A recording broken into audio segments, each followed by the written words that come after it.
Hello friends and welcome back to our channel. आज का हमारा ये वीडियो साझेदारी यानी पार्टनरशिप का होगा।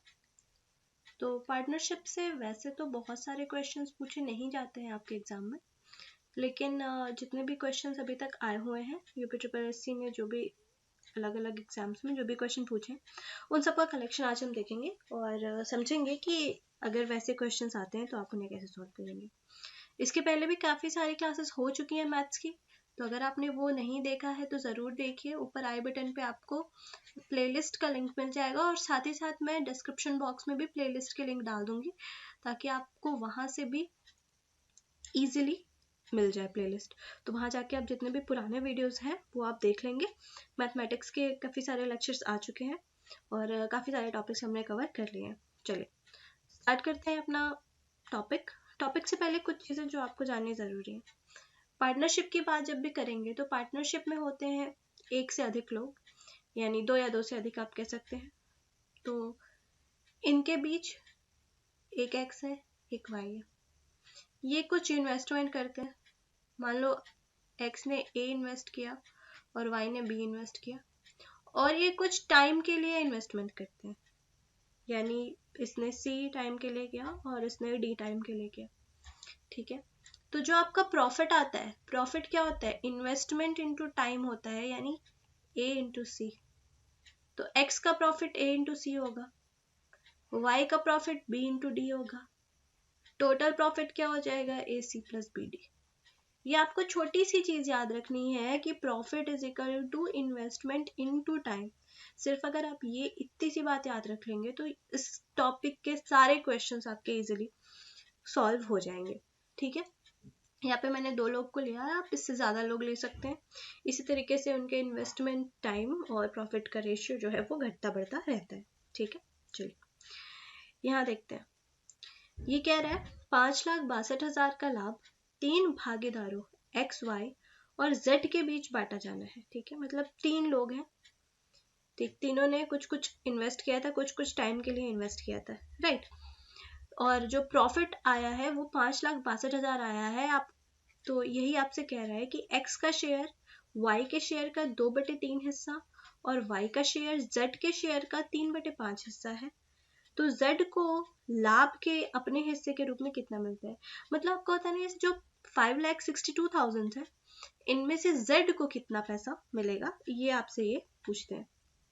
तो यहाँ देखिए 3 लोग हैं x y और z। तो सबसे पहले यहाँ पे आपको एक चीज दिख रही होगी कि यहाँ पे शेयर तो दिया हुआ है कि इसने इतना और इसने इतना शेयर लगाया, लेकिन टाइम नहीं दिया है। तो ऐसे केसेस में जब भी टाइम ना दिया हो तो हम टाइम को क्या कंसिडर करते हैं? 1 कंसिडर करते हैं, यानी 1 साल के लिए लगाया है। ठीक, अगर टाइम दिया है तो आप टाइम लिखेंगे, अगर टाइम नहीं दिया है तो आप 1 साल मान के क्वेश्चन को सॉल्व कर देंगे। चलिए एक्स वाई एंड जेड की बात है।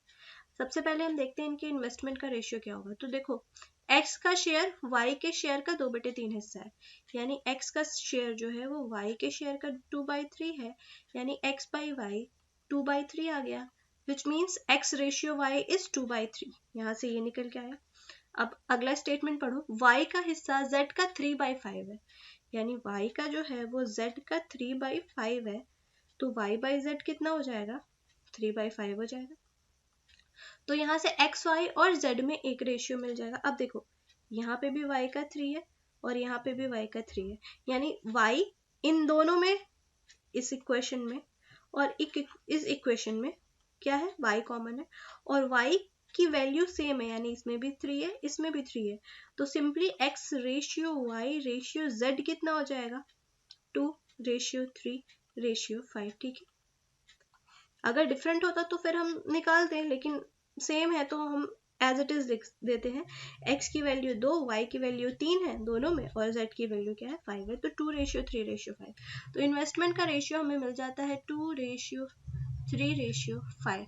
अब यहाँ पे देखो टाइम नहीं दिया हुआ है, तो जब भी टाइम ना दिया हो आप टाइम को 1 कंसिडर करेंगे और 1 अगर टाइम है तो 1 से मल्टीप्लाई करने पे जो नंबर है वो एज इट इज हो जाएंगे, मतलब 2 में अगर 1 से गुणा किया तो 2 ही आएगा। ठीक, यानी प्रॉफिट का रेशियो भी क्या हो जाएगा? 2:3:5, क्योंकि अभी आपने देखा कि प्रॉफिट क्या होता है? Investment into time, investment 2 time 1, यानी प्रॉफिट भी 2, सेम एज इन्वेस्टमेंट 3 टाइम 1 तो प्रॉफिट भी 3, इन्वेस्टमेंट 5 टाइम 1 तो प्रॉफिट भी 5। तो ये आपको इन्वेस्टमेंट का रेशियो, सॉरी प्रॉफिट का रेशियो निकल के आ गया, यानी 2:3:5। तो टोटल कितना आ गया, 5 + 3 8 to 10, यानी 10। और आपका यहाँ से रेशियो में टोटल प्रॉफिट 10 आ रहा है, लेकिन टोटल प्रॉफिट की वैल्यू दे रखी हुई है 5,62,000, तो आप लिख देंगे 5,62,000 रुपीज, राइट। तो एक की वैल्यू मिल जाएगी आपको, एक 10 की वैल्यू आ गई, एक की वैल्यू निकाल लो, तो ये आ गई आपकी एक की वैल्यू। अब आपसे जो भी पूछ रहा है आप बता सकते हैं। आपसे पूछ रहा है कि z को अपने हिस्से के रूप में कितना मिलता है, तो z को निकालने के लिए z की वैल्यू कितनी है प्रॉफिट की, 5 है, तो इसमें 5 से गुणा कर दो। 5 से गुणा करने पे कितना हो जाएगा, ये बन जाएगा आपका 281 हाँ, यानी 2,81,000 रुपए। ऑप्शन नंबर कौन सा, सी। तो z को इतना मिल रहा है, ठीक है, सिंपल था। ये थोड़ा टाइम टेकिंग इसलिए लगा क्योंकि मैंने आपको इतना एक्सप्लेन किया है, अगर आप खुद से करेंगे तो बहुत जल्दी हो जाएगा। चलो अगला क्वेश्चन देख लो। सुरेश तथा संदीप एक व्यवसाय में साझेदार है, मतलब ये दोनों पार्टनरशिप में है, पार्टनर्स है।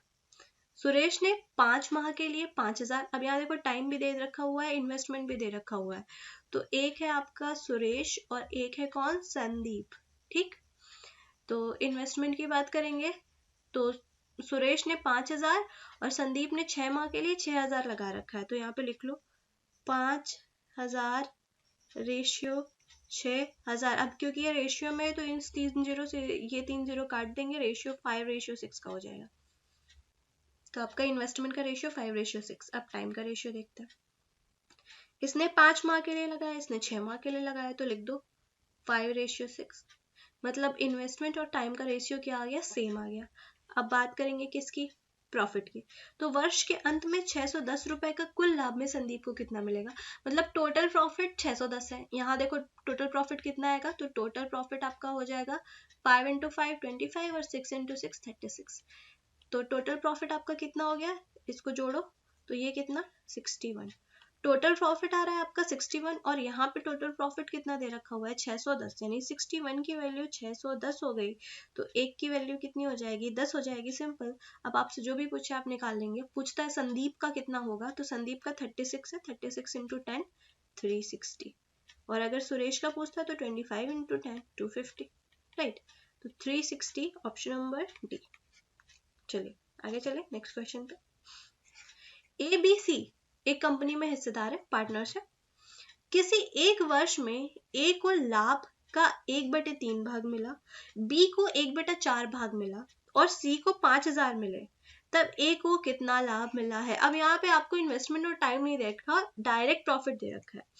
तो A का प्रॉफिट है अगर 1/4, B का प्रॉफिट है अगर A का प्रॉफिट 1/3 और B का प्रॉफिट कितना है 1/4। तो इन दोनों के आपको प्रॉफिट्स पता चल गए, इतने इतने हैं।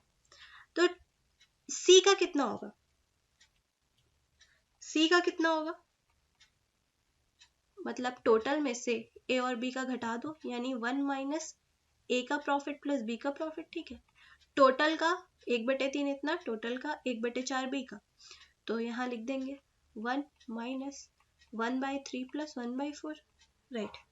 अब यहाँ देखो 4 और 3 का एलसीएम 12 और ऊपर कितना आ जाएगा 7, तो ये आपका बन जाएगा 1 - 7 - 12 यानी 5/12, राइट। तो C का प्रॉफिट आपको पता चल चुका है कितना है, 5/12 है। अब आपसे कहता है कि C को कितने मिलते हैं, 5,000, यानी ये जो हमारा 5/12 है इसकी वैल्यू कितनी है, 5,000 रुपए है। तो यहाँ से एक की वैल्यू कितनी निकल जाएगी, 12,000 रुपए निकल जाएगी, यानी 1 बराबर 12,000। अब आपसे जिसका भी पूछे आप बता सकते हैं। आपको कह रहा है कि A को कितना मिला, तो A को इस 12,000 का, यानी ये टोटल प्रॉफिट का 1/3 भाग मिला, यानी कितना मिल गया 4,000 रुपए। ऑप्शन नंबर बी 4,000 करेक्ट था। चलो अगला क्वेश्चन देखो। ABC एक वर्ष पश्चात कमाए लाभ को 6:8:9 के प्रमाण में बांटते हैं, ठीक है। मतलब एक साल एक कंपनी स्टार्ट हुई, उसके एक साल के प्रॉफिट को 6:8:9 के रेशियो में बांट रहे हैं। ए पूर्ण समय का साझेदार है, ए ने पूरे समय यानी 1 साल तक लगाया। बी 4 मास के लिए साझेदार है, बी ने 4 महीनों के लिए लगाया। और सी 6 मास के लिए साझेदार, 4 मास के, ओके। और सी ने कितने महीनों के लिए लगाया? 6 महीने के लिए लगाया। तो उनके विनियोग का अनुपात है, यानी उनके जो इन्वेस्टमेंट है उनका रेशियो आपसे पूछ रहा है। अब यहाँ पे आपको प्रॉफिट और टाइम दे रखा हुआ है, आपसे पूछ क्या रहा है कि इनके इन्वेस्टमेंट का रेशियो क्या है। तो देखो यहाँ पे आपको ये बात तो पता है कि profit is equal to investment into time होता है, ठीक। ये फॉर्मूला याद रखो। अब देखो A ratio B ratio C, investment नहीं दे रखा है, इन्वेस्टमेंट आपसे पूछ रहा है, टाइमिंग दे रखा हुआ है।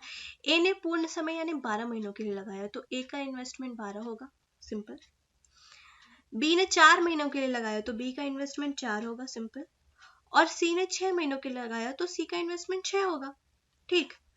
अब यहां देख लो प्रॉफिट, प्रॉफिट कितना हो जाएगा? प्रॉफिट को बोलता है कि 6:8:9 में बांट रहे हैं, तो प्रॉफिट हो गया 6:8:9। अब ये बताओ कि अगर profit is equal to investment into time, तो इन्वेस्टमेंट इज इक्वल टू क्या हो जाएगा? प्रॉफिट अपॉन टाइम, यही तो हो जाएगा, ठीक। तो अब ए की अगर हम बात करें तो ए का प्रॉफिट 6, टाइम 12, तो इन्वेस्टमेंट कितना? 6/12 यानी 1/2, ठीक। तो ए का इन्वेस्टमेंट 1/2। बी की बात करो, बी का प्रॉफिट 8 और टाइम कितना? 4, तो इसका इन्वेस्टमेंट कितना हो जाएगा? प्रॉफिट अपॉन टाइम यानी 2, तो बी का 2 आ गया। अब सी की बात करो, सी का प्रॉफिट 9 और टाइम कितना? 6, यानी इसका 3/2, राइट, 3/2, ठीक है। अब देखो इसको हम करते हैं, ये फ्रैक्शन में दे रखा हुआ है तो होल नंबर में कन्वर्ट कर लेते हैं।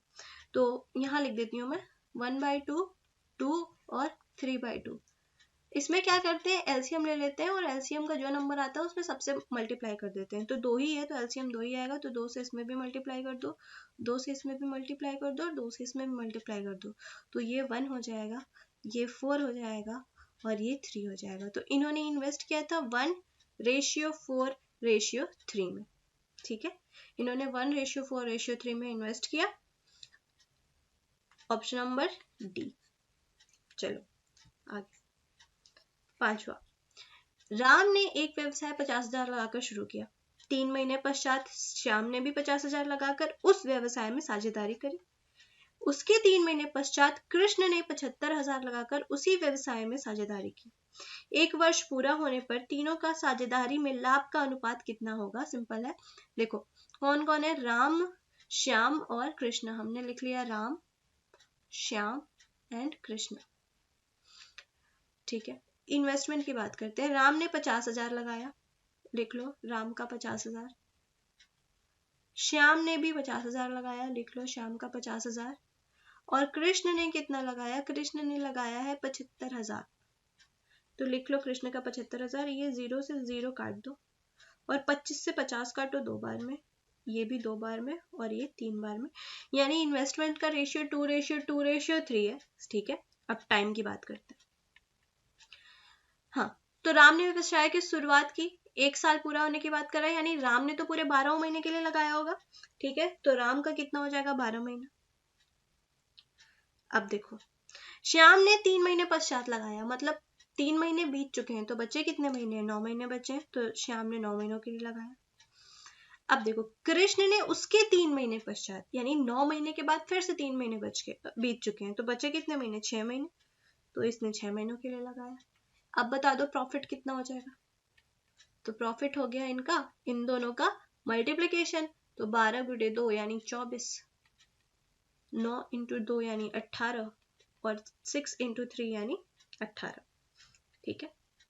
6 से कट जाएगा, 4:3:3, यानी ऑप्शन नंबर ए कंप्लीट हो गया।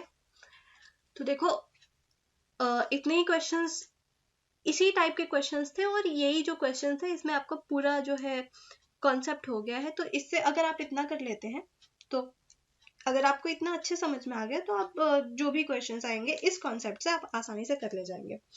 तो इस वीडियो के लिए इतना ही। मिलेंगे नेक्स्ट वीडियो में किसी अलग टॉपिक के साथ, और उसे भी हम अच्छे से कॉन्सेप्ट और क्वेश्चंस के साथ पढ़ेंगे। अगर आपको इनमें से किसी क्वेश्चंस में कोई भी डाउट हुआ हो तो आप मुझसे कमेंट करके पूछ सकते हैं, या फिर अगर आपको कोई भी स्पेसिफिक टॉपिक पढ़ना हो तो उसका भी आप मुझे कमेंट में बता सकते हैं, तो मैं उस टॉपिक पे कोई लेक्चर बना दूंगी। Thank you so much for watching the video. Keep watching and all the very best.